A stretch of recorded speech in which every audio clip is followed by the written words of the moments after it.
I'm using ChatGPT to be able to hit Radiant. I'm using my main account, which is Hardstuck Diamond, and ChatGPT has come out from my daily routine to what I learn to when I learn it. And on top of that, for every month that I don't hit Radiant, ChatGPT has come up with a challenge that I have to do live on stream. So the other day I was doing my daily routine, which I mentioned in the previous video, but quickly I realized there was something weird. In this lobby, there were two people, the Sky and the Neon, who were absolutely dominating.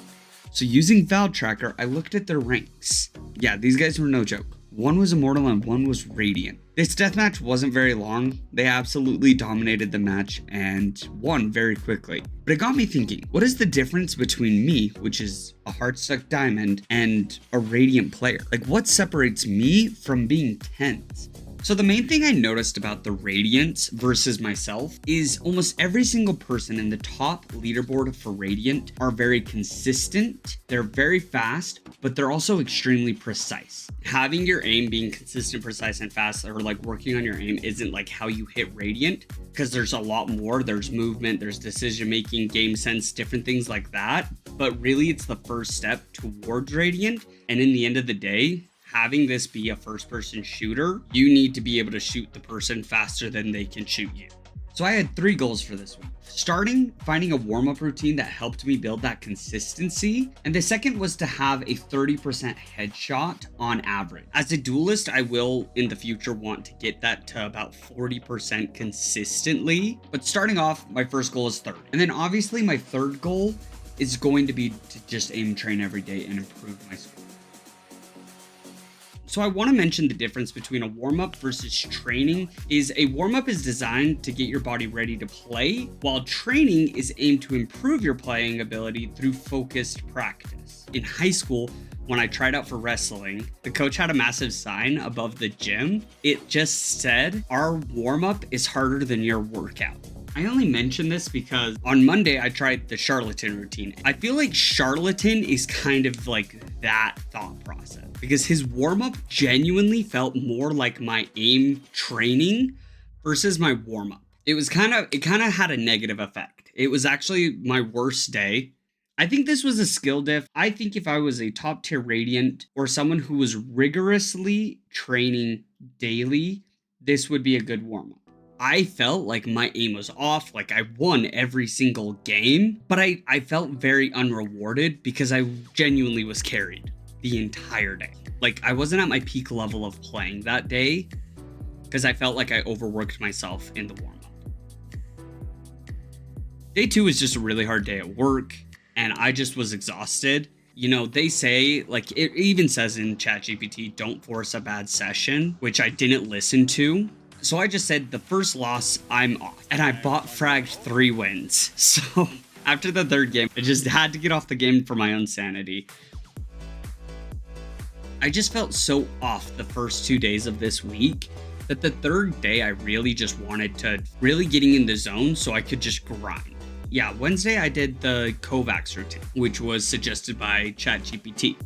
I felt like this one was pretty decent. Like this day was a pretty decent day for me all in all. I played 5 games and genuinely 3 of those games I played above average. I had really good stats and even if like I was negative, it wasn't like crazy bad. It just felt like even though I was doing really well, I was still losing. Yeah, it's probably more on like, you know, needing to fix my game sense, trying to figure out how to like play off teammates, things like that I'm going to be figuring out later on. But for right now, I just genuinely felt like fundamentally I was doing good and the room for improvement was in other areas. That wasn't my aim, which is really funny too, because the first 2 days I felt awful and I won every single game that I played. I think I lost 1 game in 6 games. Day 3, I lost every single game, even though I played way better, which it doesn't make sense to me. Whatever. On the third day in my VOD review, I noticed 3 main issues that were holding me back. The first one is when I would take the first engagement, I will stand completely still. I'm very uncomfortable strafing. The 2 most common ways to take a fight in Valorant is the first one is using your movement keys. Using movement with the correct crosshair placement to align to a headshot.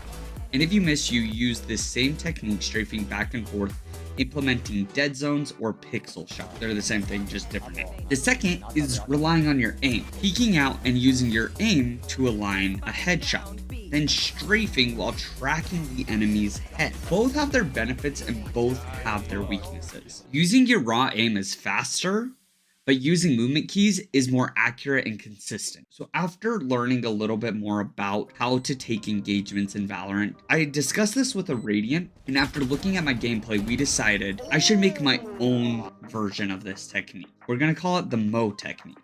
Mo technique is gonna implement both of these methods. Starting by peeking out, I'm going to use my raw aim to be able to take the first engagement. After that though, I will then implement the first technique, which is using the movement keys to then be able to realign a headshot with an over-aiming drill. Alright, once again, I don't think this is going to work for everyone, but I think this is going to help me. When I started practicing this, I did find that it wasn't very useful using this on standing still bots because my aim was good enough that I could be able to hit a bot standing still. I have to use the strafing bots. I did find with the strafing bots, I missed more of my first shot, which then led me to be able to do my over-aim drill.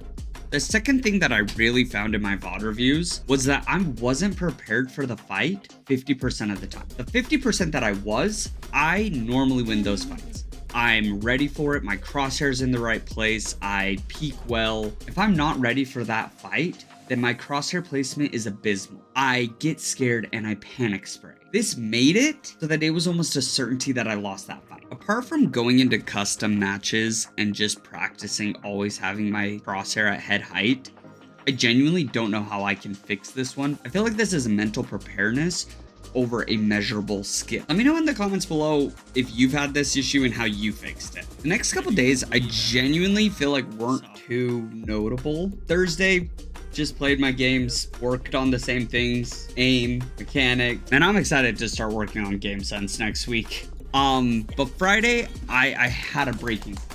Over the last couple months, I have been playing only Reyna, Clove, and Ice. I've done this specifically to try to focus on my mechanics and my aim. I truly believe at this point, my mechanics and my aim are not holding me back anymore. Even if they are, I am so done playing Reyna, I need to mix it up. Since I started Valorant, my favorite agent to play has always been Yoru. But Yoru is one of the more difficult agents in this game. He requires a lot of map awareness. You also have to have a really good pacing of the game. And so playing Yoru can be extremely bad for your team. But genuinely, this is a game. I want to have fun. And my favorite person to play is Yoru and Omen. And that's who I'm going to be playing. So by the end of this week, really with the warm-ups, I found that ChatGPT's warm-up was one of the best, but truly out of all of the different warm-up routines that I tried, I would have to say that the Voltaic fundamentals were by far the best of any of them. They consistently made me play better, and they warmed me up better than any of the other routines. So after the last 2 weeks of following ChatGPT's routine and going about this project with my full heart, since starting this challenge, I have played 22 games. And my averages up until this day are shocking. My KD was a 2.26, my ACS was a 285, and my headshot percentage was a 41.68. I was not expecting these kind of results until much later in the challenge, and I am baffled of these numbers.